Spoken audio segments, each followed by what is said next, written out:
ये कुछ नया वायरस नहीं है, सार्स का अपडेटेड वर्जन है, वैरायटी है, इसको वो फैल गया। अगर फैलने वाली स्थितियों में 3 स्थितियाँ बताई जाती है, तो वो पहली सिचुएशन होती है कि कंट्रोल कर पाए है क्या। आप तो अभी देखेंगे कि कंट्रोल तो नहीं हो रहा है भाई, रोज हॉस्पिटल्स बेड में ऑक्सीजन वेंटिलेटर ना मिलने पे कितनों की मौत हो रही है। भारत में अगर आंकड़ा देखें तो भारत मेडिकल फैसिलिटीज़ के बारे में 160 देशों में अभी 155 पे नंबर पे है। और देखेंगे कि अगर 1 लाख लोगों में 300 ऑक्सीजन बेड की ज़रूरत है तो भारत में ये आदर्श आंकड़ा माना जाता है। तो इस हिसाब में 1 लाख लोगों में से 300 अगर ऑक्सीजन बेडों की एक आइडियल स्टेज है, तो आइडियल स्टेज में हम नहीं है, हम उसके काफ़ी पीछे है भाई। 1/6 की स्टेज में, मतलब हमारे पास सिर्फ 50 ऐसे बेड है 1 लाख की पॉपुलेशन के लिए, हम बहुत पीछे है। बांग्लादेश का आंकड़ा तो 80 का है, मतलब उससे 1.5 गुना ज़्यादा है। तो बांग्लादेश की स्थिति हमसे अच्छी है मेडिकल फैसिलिटीज़ में, फिर भी हम नीचे है। अभी सोचना ये है कि ये कंट्रोल फिर कैसे करेंगे।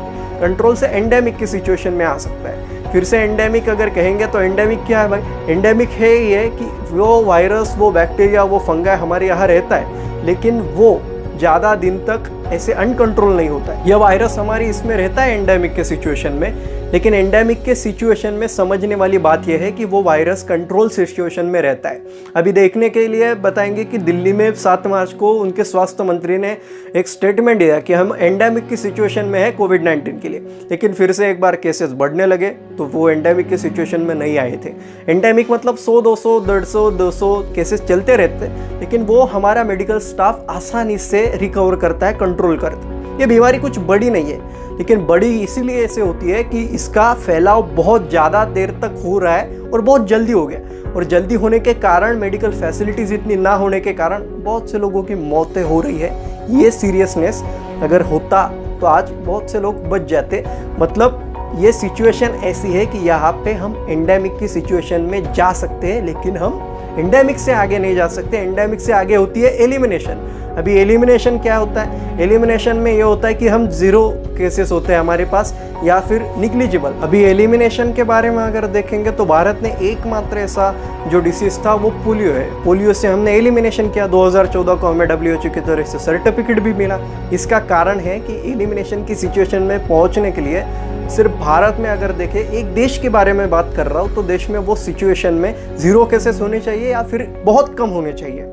अगर इसके हिसाब से देखेंगे कि टीबी, तो टीबी है तो हमारे पास कंट्रोल स्टेज में, मतलब ऐसा नहीं हुआ कभी कि टीबी आया और हड़कंप मच गया, तो ऐसा होता नहीं है। फिर इसके बाद में टीबी के बारे में अगर देखेंगे तो भारत में कंट्रोल स्टेज में, कंट्रोल से अगर आप जाएंगे तो वो होता है एंडेमिक में, एंडेमिक से जाएंगे तो एलिमिनेशन। एंडेमिक में क्या होता है, सीधा सा फंडा है, एंडेमिक में केसेस होते हैं, वो वायरस होता है, वो बैक्टीरिया होता है, जो कुछ भी है वो होता है, लेकिन कम स्टेज में जो हम कंट्रोल कर सकते हैं, हमारे पास उतनी मेडिकल फैसिलिटीज़ होती है, स्टाफ होता है। अगर एलिमिनेशन में देखेंगे तो वो 0 के बराबर होते हैं। वैसे तो देश में आज तक पोलियो एकमात्र जो डिसीज़ है उसमें ही हुआ है। उसके बाद में अगर हम देखेंगे तो वो होता है इरेडिकेशन की सिचुएशन, मतलब दुनिया में पूरी तरीके से वो वायरस हो, वो बैक्टीरिया, वो फंगाई हो, नहीं हो। ऐसा दुनिया में सिर्फ एक ही बार हुआ है आज तक के विश्व के इतिहास में। वो विश्व की महामारी थी स्मॉल पॉक्स, और वो भी कैसे हुआ, वैक्सीन की वजह से। समझने वाली बात है वैक्सीन क्यों ज़रूरी है। जो फैलने वाले आजार होते हैं, जो फैलने वाली बीमारियां होती है ना, उसमें वैक्सीन ज़रूरी होती है। तो समझने वाली बात यही है कि वैक्सीन बहुत ज़रूरी है। लेकिन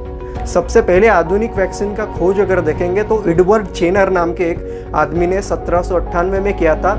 काऊ पॉक्स, मतलब गाय को जब स्मॉल पॉक्स होता है तो उसको काऊ पॉक्स कहते हैं। उसके हिसाब से उन्होंने संशोधन करके काऊ पॉक्स से, मतलब गाय से उन्होंने वैक्सीन बनाई पहली, और अलग अलग लोगों ने उस हिसाब से बनाई। मतलब तभी भी 200 साल स्मॉल पॉक्स को ख़त्म होने में लगे थे।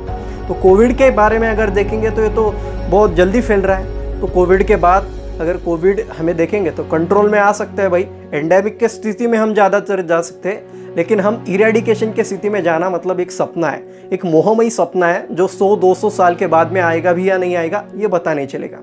क्योंकि एक ऐसी बीमारी है, वैक्सीन का अगर बात करेंगे, वैक्सीनेशन तो 0 से 18 साल की उम्र में किसी को नहीं मिल सकते, क्योंकि अभी तक उसमें संशोधन भी चल रहा है, कुछ वैक्सीन बन भी रही है, लेकिन अभी तक सिचुएशन और रियलिटी देखेंगे तो दी नहीं है किसी को।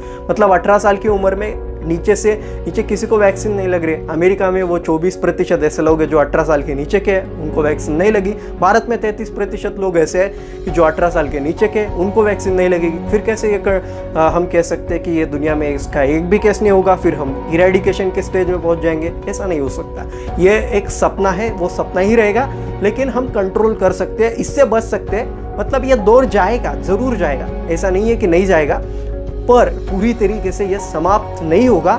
ये हमारे साथ रहेगा, जैसे मलेरिया है, जैसे टीबी था, जैसे अगर डेंगू कहेंगे इस हिसाब से, जैसे 1974 में भारत में डेंगू का फैलाव हो रहा था, डेंगू बहुत बड़ी तरीके से आ गया था भारत में। ऐसी सिचुएशन में आएगा ज़रूर, लेकिन वो कंट्रोल सिचुएशन में होगा, वो एंडेमिक के सिचुएशन में देश में होगा। ये कोविड के लिए होगा, लेकिन इसके कई साल लग सकते हैं, लेकिन बहुत साल भी लगेंगे ऐसा नहीं है। अगर वैक्सीनेशन सही तरीके से होगा तो ये जल्द हम निपट सकते हैं। मतलब इरेडिकेशन की स्थिति में नहीं जा सकते, लेकिन हम एंडेमिक की सिचुएशन में ज़रूर जा सकते हैं। तो आशा करता हूँ कि इस वक्त आपको समझ में आ गया होगा कि वायरस का ख़त्म होना मतलब कोविड-19 का ख़त्म होना क्या बात है।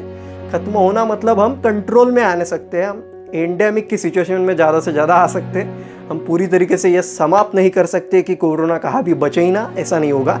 जो होगा वो रियलिटी के बेस पे हमने कहा है, जो आप देख सकते हैं WHO की वेबसाइट के हम सहारे लिए हैं। और कई अगर आपके बारे में इससे बढ़िया रिसर्च है तो हम कमेंट बॉक्स में लिखिएगा, हम उस पर बातें कर सकते हैं। Thank you. चैनल पे बने रहिएगा और धन्यवाद।